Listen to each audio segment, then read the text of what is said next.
Uh, Good afternoon. I'm Pearson Crosby. I am here via MassCann, the Education Village. Today is the first discussion on PTSD and THC, how veterans have been benefiting from the use of cannabis to help with the struggle of post-traumatic stress. Um, Today I have David Bass with me, coming from Texas. David he's a retired soldier. He was in the U.S. Army for 25 years. He achieved the rank of Major for cannabis for a long time now. And he started he's the founder of Texas Veterans for Medical Marijuana. I believe that started in 2014. I don't think I've ever met David face to face. I know I tracked him down last time I was in Austin, but from Austin. Without further ado, David, how are you? Doing good, man. Thank you for inviting me to be on here.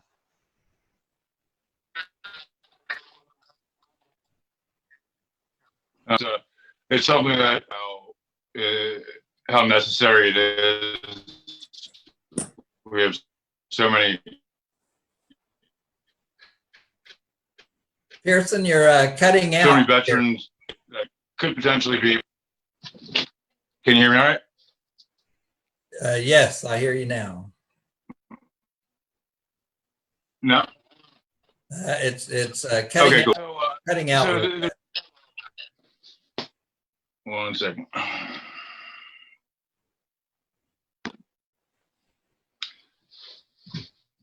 Can you hear me now? Yes, I hear you. It's a long way from Alaska to Texas. Yeah. So the reason we're here is to talk about some of your experiences, what you've found, how you found cannabis to be helpful in your life. But I do want to start off with getting to know you a little bit better. I know you're a veteran of the Desert Storm and Iraq, OAF. Yes, I deployed to Desert Storm. Was my first deployment to a combat zone, and I commanded the 304th Electronic Maintenance Company, and we were stationed at Log Base Echo along MSR Blue behind the front lines, and we could work on any electronic device that anybody could bring us, as well as weapons and generators and trucks. And so it was an interesting deployment.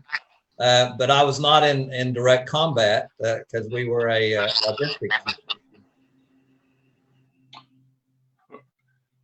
Our generator would go out almost every day and hit Iraq. It was terrible. Could have used you there. So was that Desert Storm, or was that that was where you were on MSR Blue? That was Desert Storm. Mm-hmm. And then after the we went up to Kuwait City for a very short time. And then the president decided we would not continue operations into Iraq. So we went back to King Khaled Military City. And then I redeployed home. And it was a normal redeployment. No PTSD, no issues. I'd never even heard of PTSD. So my first deployment to the combat zone was, I guess you'd call a normal deployment to a combat zone, if there is such a thing. Yeah. So then you returned back into you retired in 2005, correct? 2006. Gotcha. So then your Iraq deployment, you felt after you got back, you had some you started noticing some some symptoms of PTSD? Yes, the Iraq deployment was totally different than Desert Storm for me. I was with 1st Cavalry Division. We were, my unit, Division Support Command, was at Camp Taji in Iraq in 04-05. And a lot of our troops got killed during that year.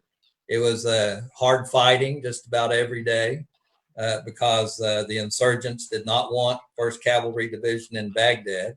And they did not want Division Support Command at Camp Taji. And so it was a very rough year. And when I returned back to Fort Hood, I was preparing to retire. I'd planned to retire at 20 years, but stop loss gave me my bonus year in the U.S. Oh, wow. So I put in my retirement paperwork when I returned back. And I started noticing these very strange symptoms that I'd never had before, which was I felt like I was still in Iraq. So I was thinking about Iraq all the time. I was dreaming of Iraq. I could smell Iraq. I could hear Iraq. I was hypervigilant. I was paranoid. I was having anger outbursts. And what really concerned me is I ride motorcycles, and I'd always been a very safe rider. And I was riding my motorcycle like a maniac. And I had never done that before, and I didn't even know why I was riding like that. And so I was planning to do the Troops to Teachers program and be a high school teacher. And I knew that I should not go out into the civilian world in this mental condition. So I went and checked myself into the Fort Hood mental health facility because I wanted to talk to somebody about what was going on. And I walked into the Fort Hood mental health facility, and it was me and about 3 other guys. It wasn't crowded. And the psychologist interviewed me. And then he took me down the hallway, and he had a psychiatrist interview me. They were both Army officers in uniform. And then they conferred, and then they both came into the room and said, Major Bass, these are the symptoms of post-traumatic stress disorder. The psychiatrist handed me a prescription. He said, you go to the pharmacy and fill this prescription today and start taking this medication. And then the psychologist made appointments for me to come back and do counseling with him. So that was my introduction to PTSD and psychotropic medication, which I had never taken before. And counseling from a psychologist, which I had never done before. Well, so you before, let's say you after retirement, or once you retired to the psychotropic drug, I'm assuming it was SSRIs that they gave you, like a Zoloft type thing, or something along those lines. Yeah. So between your discharge and your prescription and counseling, was there anything that you were doing then besides like activities wise, like hobbies that when you went on the SSRIs you enjoyed more or enjoyed less? As soon as I started taking those pills, I hated them. I felt like they were taking me away from me. I did not like those pills one bit. But I'm an Army guy, and I want to get better. I thought these would help me get better. So I persevered, continuing to take the medication, but they really, the side effects were not good for me. The counseling was good. They do that thing where you relive experiences, and then they try to teach you to put your brain in a different spot whenever you start. They did psychodynamic therapy with you, huh? Yes. Yeah. Wow. Usually it's cognitive behavioral. That's awesome. I wish I had begged the VA up here to have one of their counselors, their therapists. They're MD or master's level therapists up here, and all they give you really is cognitive behavioral, where you're just you're pretty much getting leading questions and you're just answering stuff for yourself rather than like really putting your feet to the fire. Which sounds like that's what they were doing to you. Yes, and they had the luxury of doing that with me because I was one of the very first soldiers, among the very first group of soldiers that came over there with PTSD symptoms, because this was 2005. And so what I noticed over the next several months as I prepared to get out of the Army and as I went over there for these sessions is that every time I went in there, there were more and more soldiers waiting to see, to get to tell about their problem. Yeah. And by the time I retired, when I went to the mental health clinic at Fort Hood, it was standing room only. And so that shows you this wave of veterans who came back from Iraq and Afghanistan at Fort Hood who had the exact same symptoms as I did. So we started off, me and 3 other guys the first time I went there. And then right before I retired and checked out, standing room only. That shows you the scope of the problem. Yeah, that's how it was all the time up on the 7th floor in Philadelphia. It was, you just walk up there and there's people just sitting along the walls. Same thing with the pharmacy. And it's something that you gotta really wonder. It's not even wonder. We don't have to wonder. We're there. We have to deal with it. And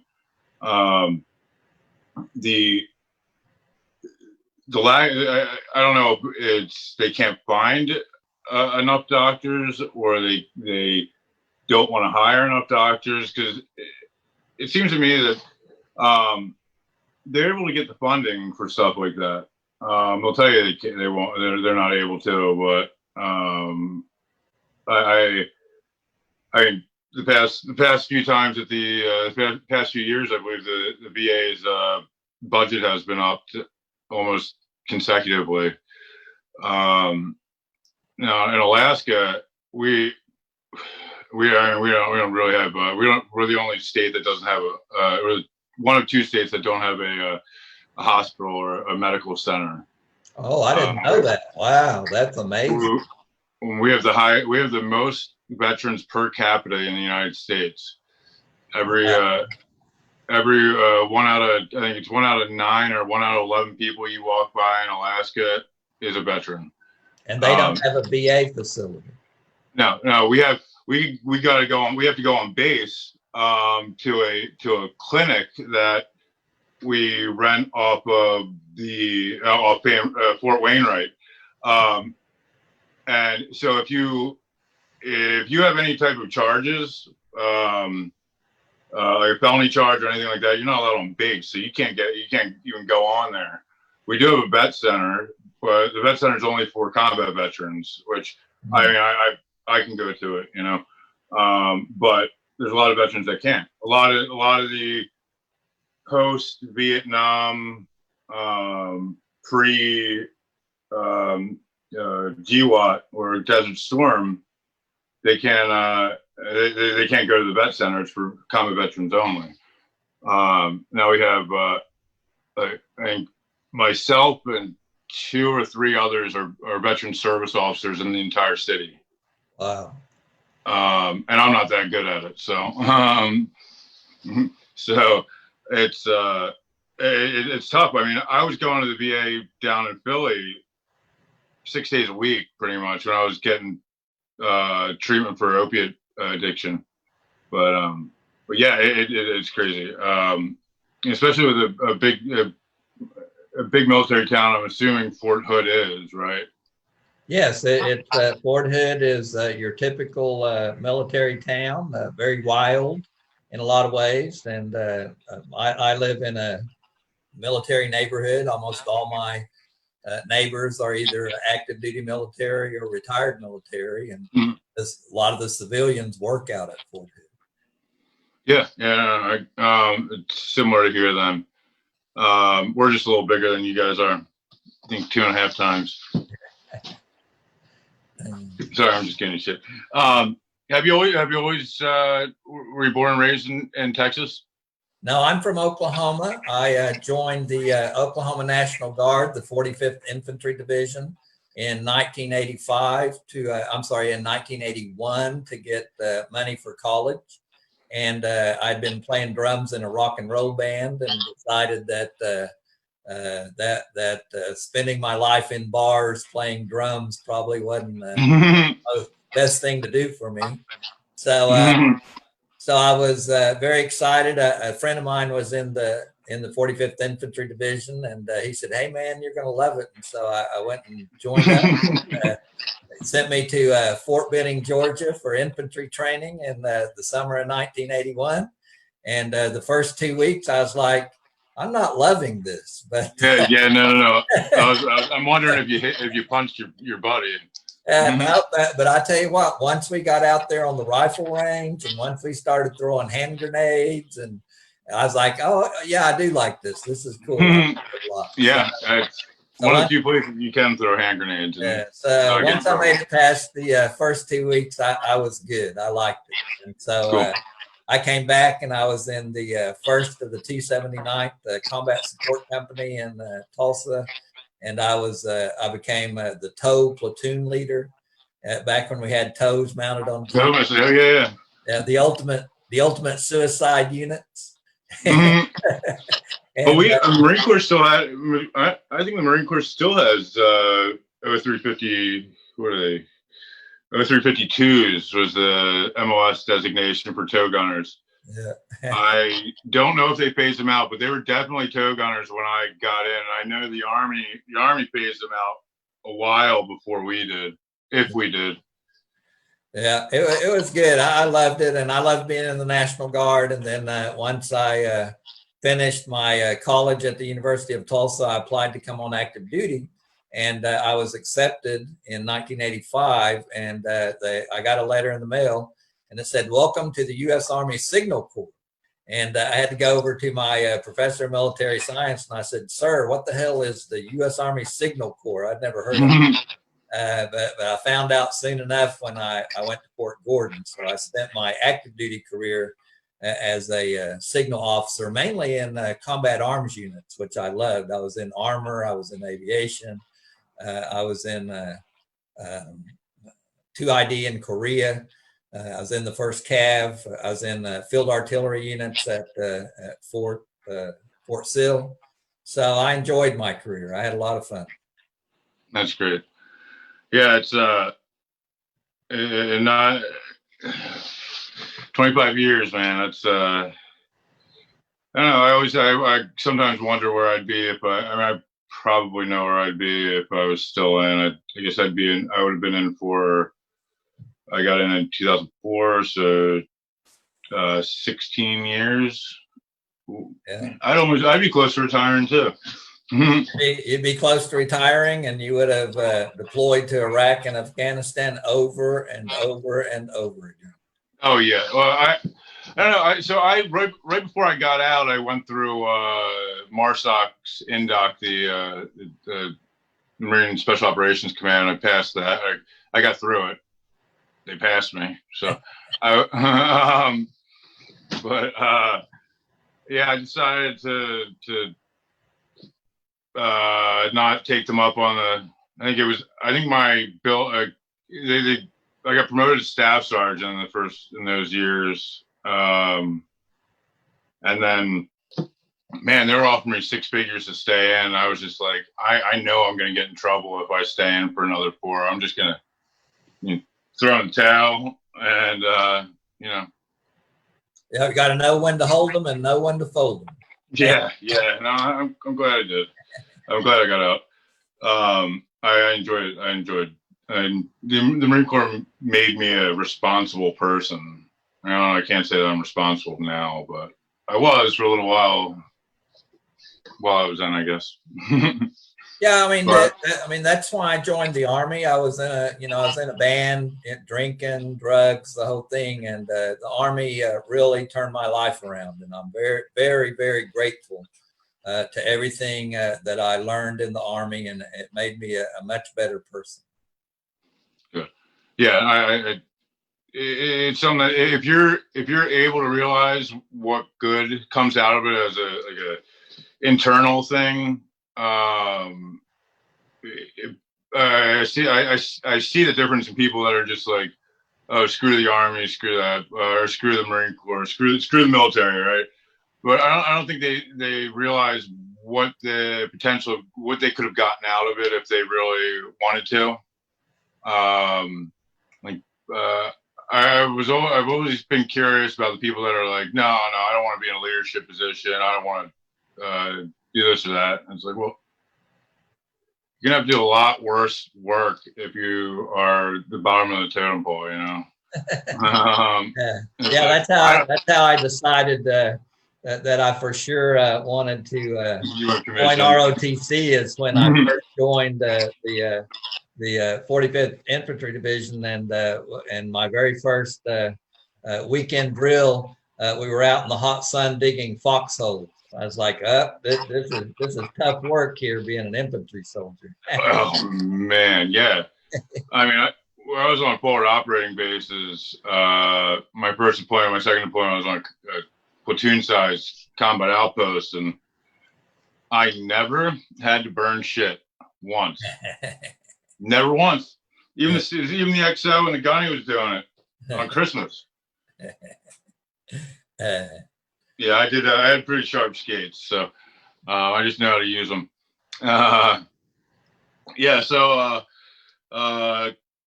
you going back to, so you get prescribed the psychotropics.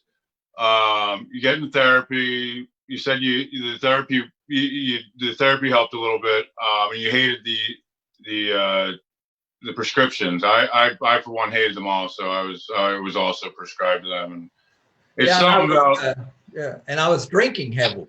You know, the downside of the Army is it's an alcohol culture, just like the military. Oh, yeah, the Marines don't drink. And so I drank heavily my whole time in the Army. And yeah, it's a culture. And when I got out, I was still drinking heavily and taking psychotropic medications and taking opioids for chronic pain, because if you're in the military for any length of time, you're going to have injuries. Oh yeah. So the deadly combination that I was on was alcohol, psychotropic meds, and opioids, and that's not a good combination. Yeah, that is a deadly combination. How long did you stick with the SSRIs? I know they said the psychotropics, they take like the first month or so of your chemical change in your brain, or the resetting or the rebalancing takes at least a month. And I know there's a higher risk of suicidal ideations and a bunch of stuff that you don't want to give somebody that's potentially suicidal or violent, you know. And I was on Wellbutrin once, and it was for smoking. It was to quit smoking. I was on a Navy vessel, and that stuff made me so angry. Like, I was just short fused, and I had to get off it almost immediately because I was afraid either I was going to hurt one of my guys or they were going to kill me in my sleep. Yeah, that was bad. Did you stay on it for a significant length of time, or were you just like? Yes, I sure did. You know, I was very dedicated to taking my medications, because I switched from Fort Hood to the VA in Temple when I retired. So I was going to the VA in Temple, Texas, and I was seeing a psychiatrist in the mental health facility, and it was the exact same thing. When I started going to the VA mental health clinic in Temple, Texas, in 2006, after I retired, it was about me and a dozen other guys. And then as the months went by and the years went by, the room filled up, and it was standing room only out in the hallway with security guards trying to keep everybody under control. And so in 2011, I asked my psychiatrist, I said, look, I really hate the side effects of these pills. How much longer do you think that I should be taking these pills? And he said, look, we're not even going to discuss you discontinuing these medications for 2 more years. And I felt that that was completely unacceptable. And so I started reading on the internet, trying to find alternative treatments for PTSD and reading about PTSD. And that's when I found an article on medical marijuana. And so I started using, prior to then, I had started using cannabis, but only as recreational, along with alcohol and the opioids, which I was abusing the opioid. And it was Mexican dirtweed is what we were using. Nice. Yeah, really terrible stuff. But once I had learned about medical marijuana in 2012, I was lucky enough to get access to mid-grade medical type cannabis. And for an entire year, 2012, I would vaporize. I got a PAX vaporizer. And throughout the year of 2012, every evening when my day was finished and I was finished with work, I would vaporize half a gram of cannabis in my PAX vaporizer. And it helped me sleep. It helped me not have nightmares. It helped me not be hypervigilant and paranoid. And by the end of 2012, I stopped taking the opioids and the psychotropic medications, and I realized that the reason I was able to do this is because of the cannabis, and I wasn't drinking as much either. And so that's when I joined Texas Normal, because I wanted to tell people about what I discovered. And in 2013, I became the director of veteran outreach for Texas Normal. And so for me, it was vaporizing half a gram of cannabis every evening for an entire year, being very, using it just like medicine. And then on the weekend, Saturday and Sunday, when I was off work, then I would use vaporize, a gram in the morning or a gram in the middle of the day. So I would use more on the weekend. And I'd be very rested and feel good, when I started back to work on Monday. So that was my introduction to cannabis. Cool. Yeah. So even without a doctor's guidance on it, it's not. I mean, I don't think. Besides when I was like in high school, I never used cannabis where it was like out of control or something that you're just, the whole stoner stereotype. You don't see that as often as you think you would when you're actually involved with responsible use of it. And I think so did you ever use cannabis prior to the military? Were you yes, way back in high school, back in 1972, 73, 74, is when marijuana came to Tulsa, Oklahoma. And I did smoke cannabis in high school, but it was, it was dirt weed back then. So I was shocked way in 2009, 2010. I was like, this is the exact same stuff as 1973, man. So but we live in Texas, and tons of Mexican weed comes across the border, and it's very cheap, and it's all over the place. And so if anybody wants to smoke cheap cannabis, it's readily available. And then of course here in Texas, there are growers who have been growing ever since the 60s, and they're fantastic growers. They grow fantastic crops. And then, of course, cannabis gets smuggled in from the legal states. And so there's numerous sources of cannabis in Texas. And our harsh laws do not prevent anyone from using cannabis who wants to use cannabis. Yeah, and that's my next point. My next is you.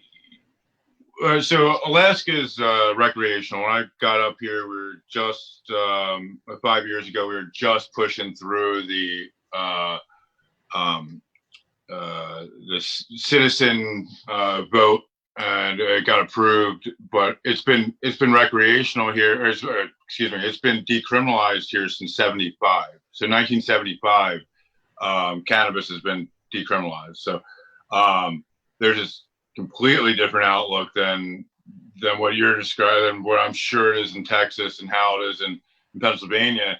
And you don't run into the same situations dealing with black market like up here, because it's been so regular, it's been normalized, I guess. But back in Philly, like, you're dealing with the same people that are selling heroin or selling cocaine. You're going to really not great areas of the city to go pick up some cannabis, and you're subjected to these to situations that you otherwise wouldn't need to be if it was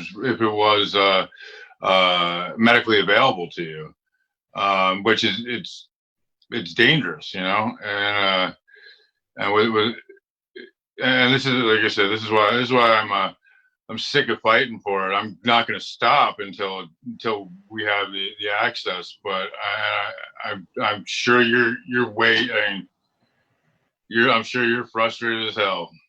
Yes, it's really bad, and in Texas, the law enforcement arrests 80,000 people year after year. That 80,000 number comes directly from the Department of Public Safety. And so it's become a money-making proposition for law enforcement in Texas because they get federal dollars to fight the drug war. And so they need these numbers and their statistics to get the federal dollars. And in Texas, we do not have ballot initiative. And so we don't have the right in Texas to go out and gather signatures and put the question on a ballot, because if we could, Texas would have already legalized cannabis, because we know that the majority of Texans are in favor. But the problem is law enforcement is opposed, and they're a very, very powerful force in Texas.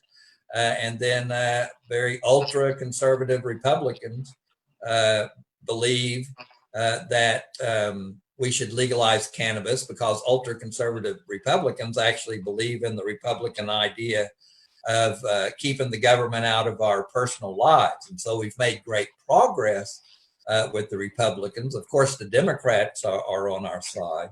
But the problem is the way our government is structured, very few people have all the power in Texas, and that's the governor, the lieutenant governor, the committee chairpersons at the legislature, and many of them are in the pockets of pharmaceutical companies. They don't want to go against law enforcement in their districts, and so they're the final line of defense to keep marijuana illegal in Texas.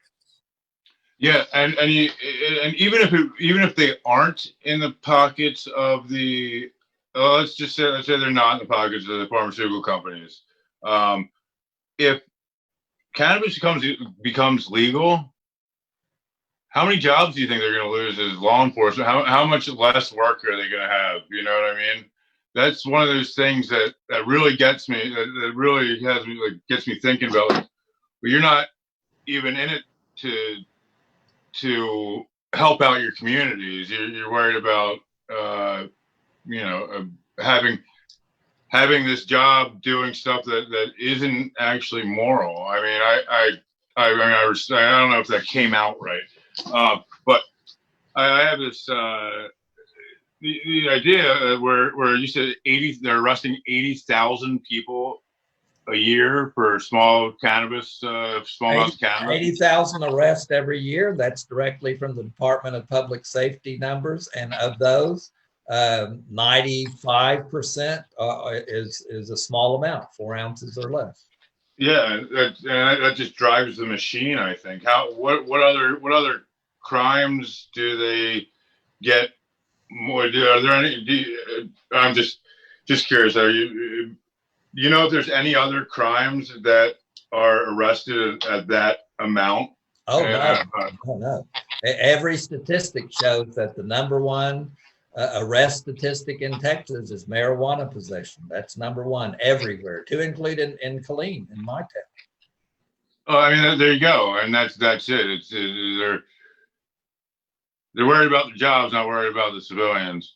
They're worried about and I mean, I don't know who they are, but that's, I mean, that could be. I mean, that's. Wow. And we know who they are. It's the Texas Sheriff's Association. It's the Police Chiefs Association. It's the umbrella group that all of the law enforcement associations belong to, and they have powerful lobbyists, and they go up to the Capitol in uniform on department time, driving law enforcement vehicles, and testify against every marijuana bill that gets introduced, and have big press conferences right there in the Capitol with 100 law enforcement officers in uniform, talking about now that Colorado has legalized marijuana. Colorado's a hellhole and nobody wants to live there. Well, Colorado is, I don't know. I lived there for a little bit. I didn't mind it.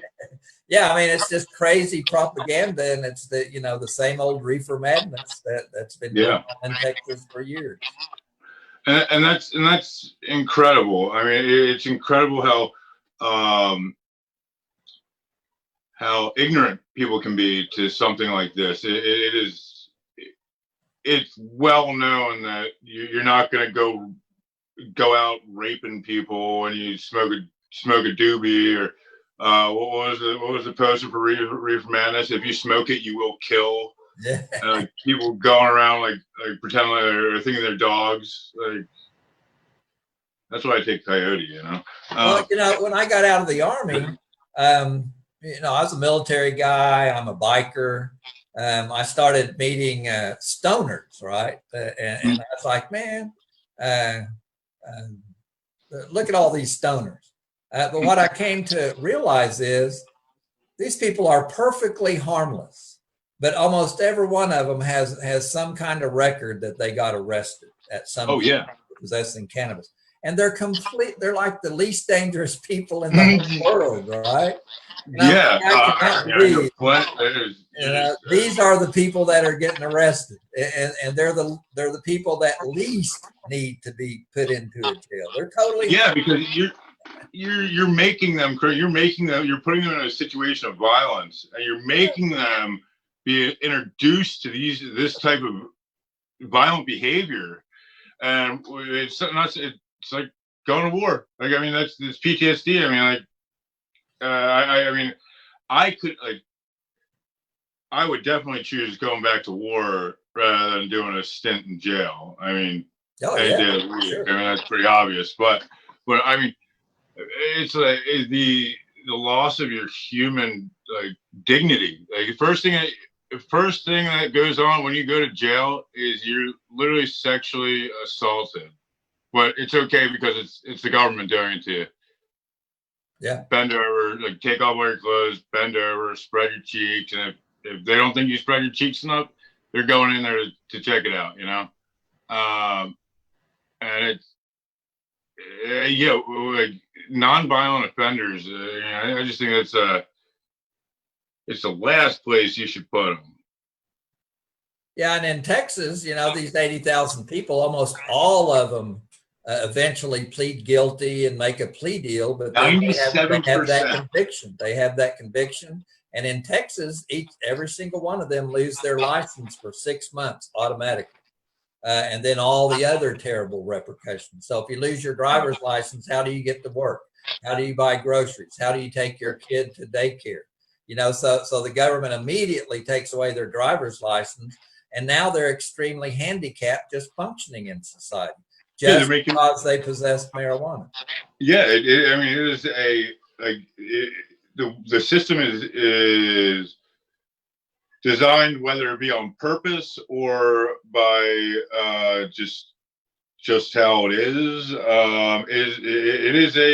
It is not benefiting society in the least bit. Like, yeah, you get dangerous criminals off the street. Like, how many dangerous criminals are like out of the 80,000 are they arresting? You know, like last time I checked, it was 97% of court cases go to a plea. And so that means the cops aren't being held accountable for what they're doing 97% of the time. Our system is not being challenged at all, and it's because the court costs, the fees, the threat of, like, I got in a car accident last year, I blew under. I had a drink in me. I had broken my neck and my rib. I went through the front windshield of the car. I already have a TBI from a suicide bomber hitting our base. He has me do a field sobriety test, and I fail it. And he takes me to jail. Yeah. I blew a .06, and so I fought it, and I didn't like what they wanted me to plead at, and my lawyer's just like, well, I'm $2,500 a day in court, so like, what do you want to do?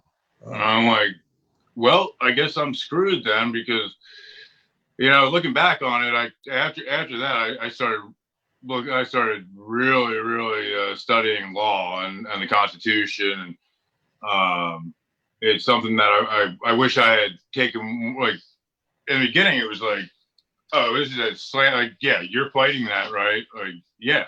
Even some of the city officials were like, yeah, that's screwed up, you know. And it's because 97% of the time, it's not fought. That cop does not have to go in for to even testify about what he or she arrested the person on. That being said, I support the police. I've been training police officers in crisis intervention for years now, but everybody needs to be held accountable. When we were in the Marine Corps, when we were in the military, you worked as if somebody was watching you at all times, you know. I'm going off track here. It's not about the police, but so going back to it. So Texas, you don't even have a medical program. You have something coming up soon, though, that could potentially put you in a better position for medical, correct? Yes, the 87th Texas Legislature convenes on January 12th, 2021, and we will have medical marijuana bills in both the Senate and the House. We feel quite sure that we have a supermajority in the House of Representatives for a good medical marijuana bill. Our obstacle right now is Lieutenant Governor Dan Patrick, who controls the Texas Senate with an iron fist. And Governor Patrick has stated that he thinks medical marijuana is just a farce, that it's just a trick that we're trying to play to ultimately get marijuana legalized in Texas. And Lieutenant Governor Patrick does not believe that marijuana is medicine, and he won't even allow medical marijuana bills to be heard in the Senate. And so, he's a doctor. Say again? He's a doctor? No, Lieutenant Governor Patrick is he became lieutenant governor, but his background is he's a sports bar owner and a DJ on conservative talk radio down in Houston. So he has no medical expertise. Perfect man. And so our obstacle is the lieutenant governor. So we're working with Republicans, working with lobbyists to try to figure out how to overcome that obstacle in the Texas Senate. That's our problem right there. Right on. Yeah. So that's why we're here, really. That's why I wanted to bring you on and talk to you a little bit about this to really to continue to reinforce what good it does to be able to have the option of cannabis. I always like to say, and I always say, cannabis isn't for everybody, obviously, but it's worth a shot. It's worth trying it before you start getting into these dangerous, addictive, deadly substances that you have to be on for the rest of your life. Because it's harder to come off of them than it is to come on them.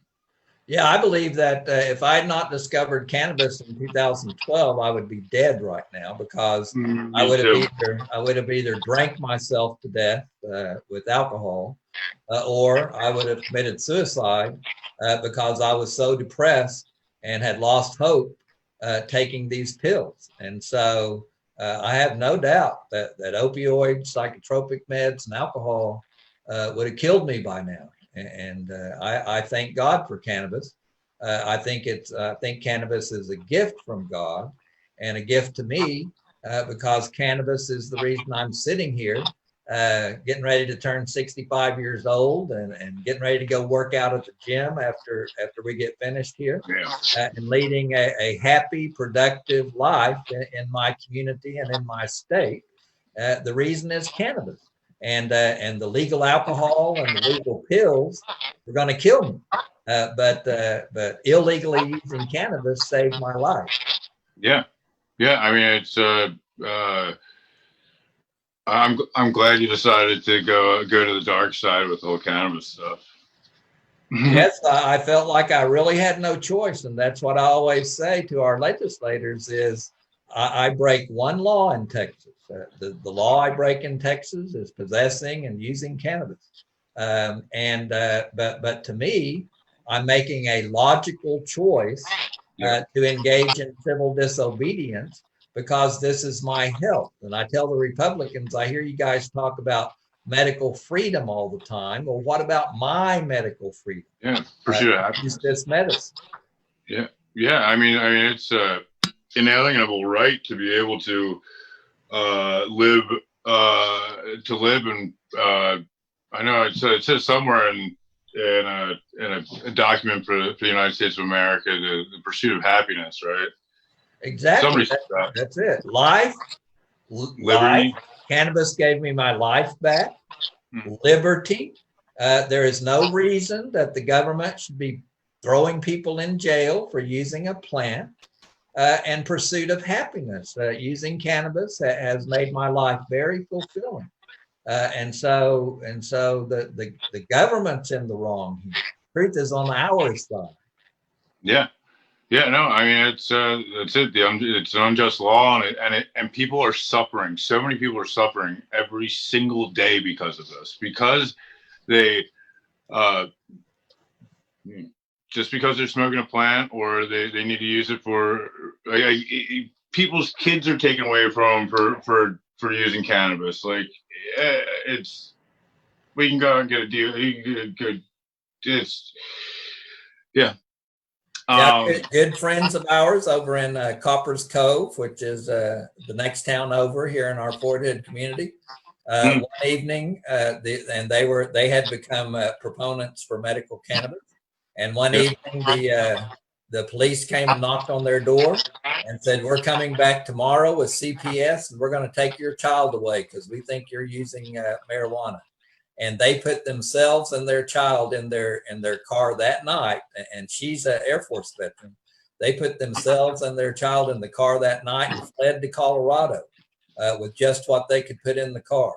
And because those police were not kidding, they were coming back with CPS the next day.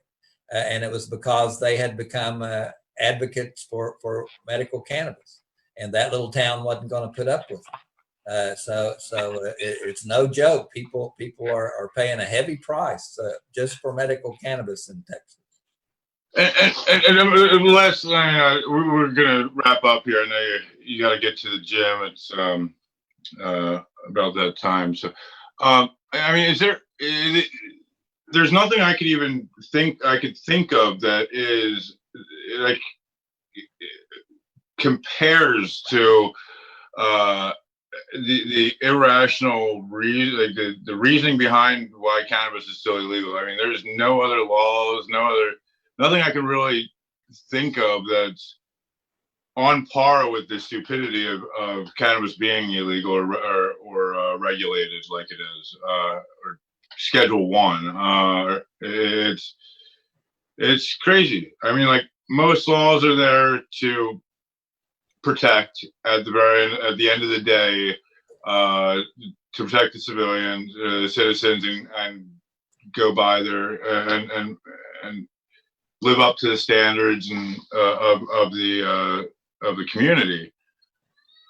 I just haven't seen anything in the years that I've been advocating for cannabis, going to events, to where we even become, aggressive or dangerous and it's some of the most rational, calm, incredible people that I've ever had the luxury of meeting, are cannabis people. I got to watch out for some of my drinking buddies. Yes, and I stopped drinking for that very reason, is because I did not want the alcohol in any way to interfere with the effects of cannabis. So it took me a very long, I slowly weaned myself off alcohol over a long period of time.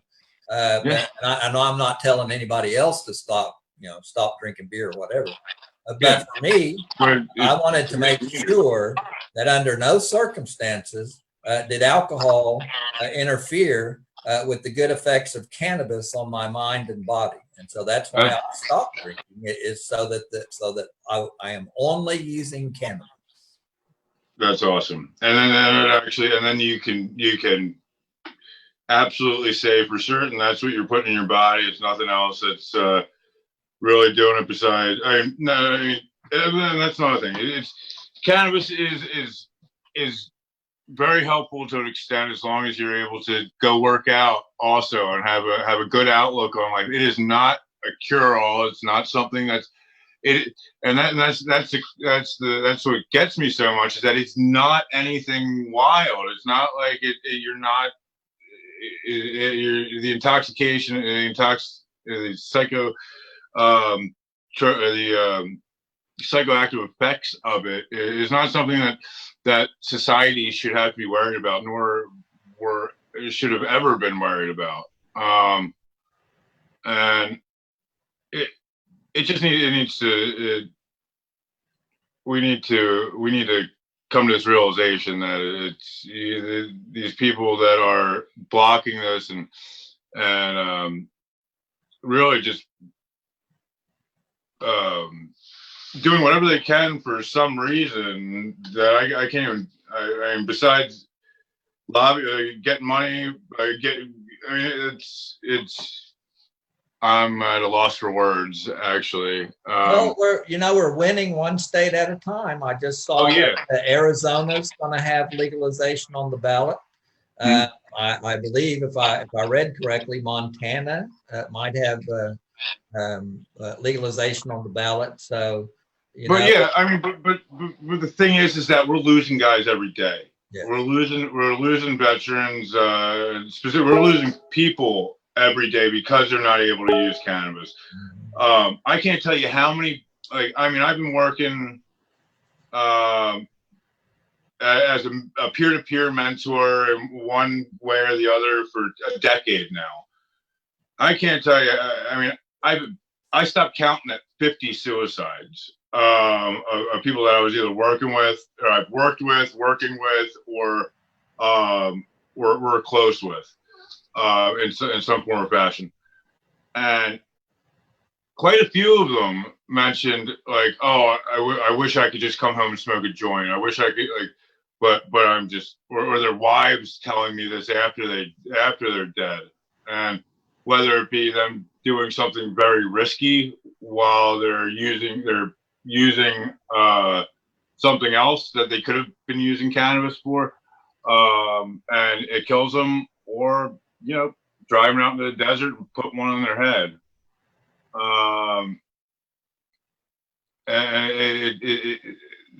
the more time it takes for us to be able to say, for the government to say, yeah, go for it, go smoke some weed. Like, you know what I mean? Like it ain't no thing, really. I mean, even with the military would benefit from it so much. Like how many domestic disturbances are there that involve alcohol? You know, it is it's not that I'm advocating for not drinking, but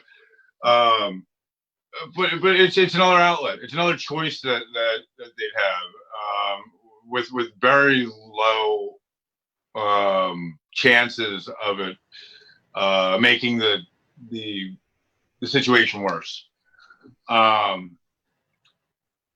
Yeah, so that was my little rant. So yeah, go ahead. Well, I just want to tell everyone that Texas Veterans for Medical Marijuana, we're not an organization. We're a movement of veterans in Texas. And Texas Veterans for Medical Marijuana, we're a message. That's what we are. And our message is cannabis is good medicine. And we want to get that message to every single veteran in Texas. That's our goal. Yeah, well, it's a noble goal, and I hope to help you in any way I can. I know our initiative group also has got your back. We need Texas. We need Texas to be medically legal just as bad as you do. Maybe not just as bad, but yeah, we're all in this together. We're brothers and sisters in arms. We're Americans, and it needs to happen. Is there anything else you'd like to throw out there before we get off? I'm very excited about this veterans national veterans group that you kind of put together. It just appeared. You like put it out there, and we all just appeared.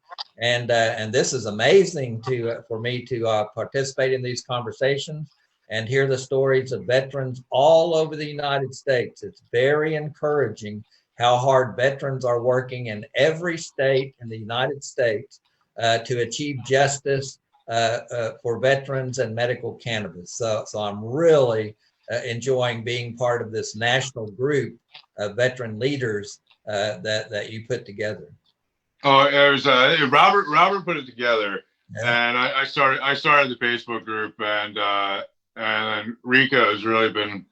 He's been a hard charge in it, so it's a collective. I mean, we are exactly like how you explained the Texas veterans. We're just here to make this right, and more so the medical capabilities of the VA. And I'm very excited about it also, and I'm really glad that you're involved. And I thank you so much for coming on today. I'm glad to have you on. This is going to be the first of many, hopefully. And I'm envisioning trying to get a veteran from each state, or multiple veterans from each state, to really come out and have a discussion. Really, just to spread the word that this isn't something that we can really neglect unless you want to continue losing the 22 or whatever number it is now a day of veterans to suicide. They don't tally up the reckless deaths, you know, or really the benefits to people's lives that it has. And you help out one veteran. One veteran is able to survive from some type of horrors of war or PTSD. Then their family benefits from that, and they're alive to help others, and it just grows and grows and grows. And I know you've helped save so many lives doing what you're doing in Texas. Just having the balls to start something up like that in a place like Texas. And yeah, I am truly grateful to you. It's something not a lot of people do. Thank you. Well, man, I look forward to hanging out with you in person one of these days. Yeah, no, me too. I can't wait to see people. I'm like, my family's definitely getting sick of me. I've almost become a hermit. I think they just think I sit in the workshop and surf Instagram and Facebook, but little do they know. But hey, thank you so much. And I'll talk to you soon. The veterans happy hour is going on right now too. If you Yeah. But oh yeah, you have to go to the gym. Go work out. Go get swole. Yeah, I'm gonna go work out because just my last word is this healing from PTSD is a holistic process. It's not just smoking cannabis. It's a holistic process, as all veterans know. So for me, going to the gym is very important to my mental health. So that's why. Yeah. You can't veg out and watch Netflix all day long. You need to be proactive. Well, all right, thank you. all right. Talk to you soon.